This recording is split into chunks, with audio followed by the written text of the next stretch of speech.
Vous le savez très certainement si vous suivez cette chaîne avec assiduité, je n'aime pas vraiment les comédies françaises populaires, et malheureusement ce n'est pas ce film qui me fera changer d'avis.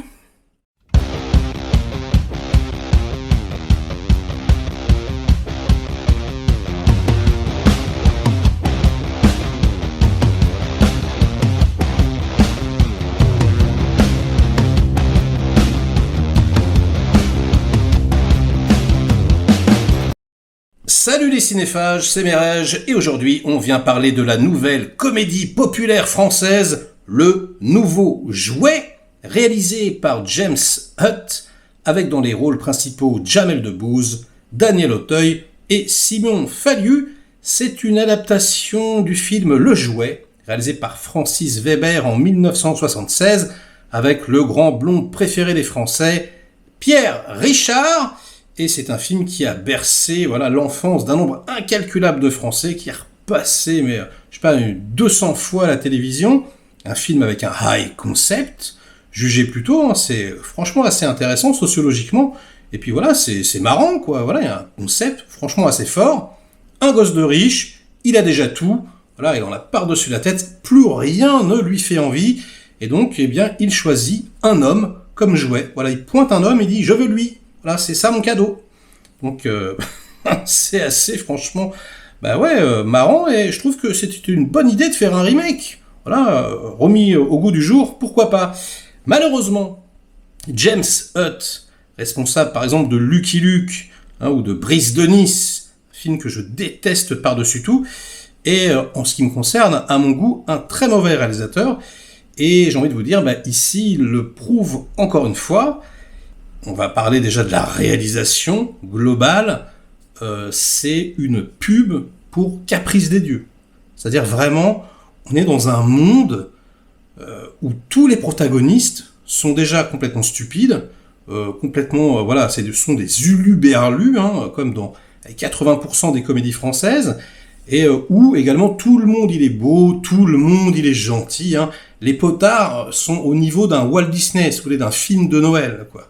Donc, pour moi, c'est très très problématique, avec une photographie complètement insipide, et puis, on va dire, une mécanique de mise en scène ultra théâtrale, ultra appuyée. Putain, mais c'est juste l'enfer, quoi. Alors, pourquoi suis-je allé voir ce film, me direz-vous ? Eh bien, j'y suis allé parce que j'ai un fils, et que il voulait absolument le voir, parce qu'il a vu l'original, il l'adore, et donc, on est allé voir ce film avec lui. Et je vais pas vous mentir, mon fils, il a 5 ans, il a adoré. Il était mort de rire. Il m'a même dit pendant la séance, papa, c'est le meilleur film que j'ai jamais vu. Heureusement, il n'a pas encore vu beaucoup de films, donc je lui pardonne. Mais oui, c'est un film pour les enfants, pour les très jeunes enfants. Et l'univers qu'on dépeint, c'est vraiment coloré, fait pour les gosses, pour les chiards. Et je trouve ça ultra dommage, vraiment, quoi. Pendant tout le film, je me disais, mais putain, rien n'est au bon endroit. Et si ils avaient dépeint la toile de fond, si elle avait été réaliste, mais je pense qu'on tenait un film qui aurait pu être émouvant, qui aurait pu être intéressant, qui aurait pu être touchant. Là, il n'y a rien qui se passe. Là, en gros, et c'est un peu comme d'habitude avec Jamel, on voit Debbouze faire le clown, quoi. On le voit s'agiter dans tous les sens. Il est en surjeu, je trouve. Alors, sauf dans les scènes avec Daniel Auteuil, où là c'est posé, où Daniel Auteuil c'est toujours quand même un excellent comédien, et où il se passe quelque chose. C'est pour ça que je pensais vraiment que j'allais revenir et vous dire ce film est une merde atroce. Et en fait, je peux pas vraiment dire ça. Déjà parce que là il y a le high concept, et puis parce que oui, parfois, c'est pas dans beaucoup de scènes, mais il y a une émotion, il y a quelque chose qui se dégage. Le garçon, l'acteur, est assez mauvais, je trouve. Déjà, je trouve qu'il est trop grand. Ils auraient dû prendre quelqu'un de plus jeune. Et c'est pareil, il est en surjeu. La direction d'acteur, elle est vraiment calamiteuse. Et on ne croit absolument à rien. Donc, ni au personnage, ni à la direction artistique. Hormis, Daniel Auteuil. Daniel Auteuil, c'est vraiment le seul personnage un petit peu crédible du trio.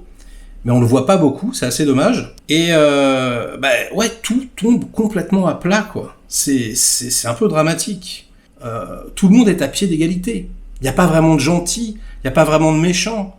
C'est-à-dire que voilà, Daniel Auteuil, lui, c'est le big boss. Il est multimilliardaire, le plus riche de France. Il possède des usines, des entreprises partout. Il va en fermer une. Donc forcément, tous ceux du quartier de Jamel travaillent dans cette usine. Et voilà, tout le monde se retrouve au chôme du. Et ils font la grève, ils sont là, ouais, rendez-nous le job, etc. Et finalement, à la fin du film, tu te rends compte que même eux, c'est un peu des connards, quoi. Enfin voilà, ils ont pas vraiment de valeur, hein, c'est ce qu'on leur dit, alors ils bandent de lâches, etc. Et puis Daniel Auteuil, voilà, d'un coup de baguette magique, spoiler un tout petit peu, il va racheter l'entreprise, il va pas la fermer, mais tu sais pas vraiment pourquoi, c'est pour faire plaisir à son fils, mais il a pas du tout évolué par rapport à ça. Je veux dire, il y a quand même, à mon sens, quoi, un gros tournant que pouvait prendre le film et qu'on survole complètement. C'est-à-dire qu'il y avait vraiment un film sur la lutte des classes, quelque chose qui aurait pu ressembler comme ça à une comédie française excellente de l'époque, La vie est un long fleuve tranquille. On a vraiment le choc des bourgeois et puis voilà de la populace, quoi. Et là, quelque part, tous les personnages sont en mode encéphalogramme plat, l'argent est roi. En gros, la morale de l'histoire, c'est non mais c'est cool d'avoir du pognon à partir du moment où tu fais ce que tu veux avec. Et j'ai envie de te dire, non, en fait, pas du tout, quoi. Il y a un truc qu'on n'explique pas dans le film. Enfin, je veux dire, qu'on esquisse, encore une fois. Le petit, il a trop de choses, il a trop de jouets, et justement, il a trop de richesses, et du coup, il a plus de désir. Et quand l'être humain n'a plus de désir, selon moi, il est malheureux. Et ce problème-là, on n'en parle pas du tout, quoi. Voilà, le petit, il va aller mieux à la fin du film, parce que son père va lui faire des sourires, parce qu'ils vont enlever leur godasse, et aller marcher dans l'herbe. Mais c'est tout, quoi. Donc, franchement, moi j'étais ultra déçu. Justement, pour un film en plus destiné aux enfants, je m'attendais à une morale un peu plus chargée. Là, on sent que c'est vraiment édulcoré, pastel, pour plaire à tout le monde. C'est franchement dommage. Il y avait quelque chose à faire. Donc au final, on se retrouve devant un film qui est globalement mal écrit, assez mal interprété, pas bien réalisé du tout, surligné plus au marqueur, en mode United Color of Benetton version pastel. Je vous déconseille ce film. Je suis désolé de le dire, hein. Moi, j'aime beaucoup Jamel en tant que, on va dire, comique, mais c'est vrai que on a l'impression que là, c'est un peu le jouet de la production, quoi. On a l'impression que, et pourtant il écrit, il produit, hein, mais qu'il est enfermé comme ça dans ce rôle. Et la seule fois où je l'ai vraiment vu réussir à sortir de cette enveloppe, dont il n'arrive pas à se défaire, c'était pour Parlez-moi de la pluie, que je trouve vraiment très intéressant, réalisé par Agnès Jaoui en 2008. Et je trouve qu'il devrait s'orienter dans une direction comme ça, quoi. Pas forcément des choses trop dramatiques à la Ciao Pantin, mais des films un petit peu plus mélancoliques, quoi. Un petit peu plus légers et surtout beaucoup plus réalistes. Parce que là, on est au théâtre ce soir, quoi. Donc bon, je vais pas en rajouter, mais non, c'était un peu une douleur. En revanche, comme je vous ai dit au début, si vous avez des enfants, de jeunes enfants, je pense que vous pouvez y aller avec eux et ils passeront un bon moment. Et sur ce, ce sera la fin de cette critique. Donc likez la vidéo si elle vous a diverti, intéressé un minimum. Délikez-la sinon. Inondez-moi de commentaires comme d'habitude pour faire marcher le petit robot YouTube. Et nous on se retrouve très vite pour de prochaines aventures. Ciao!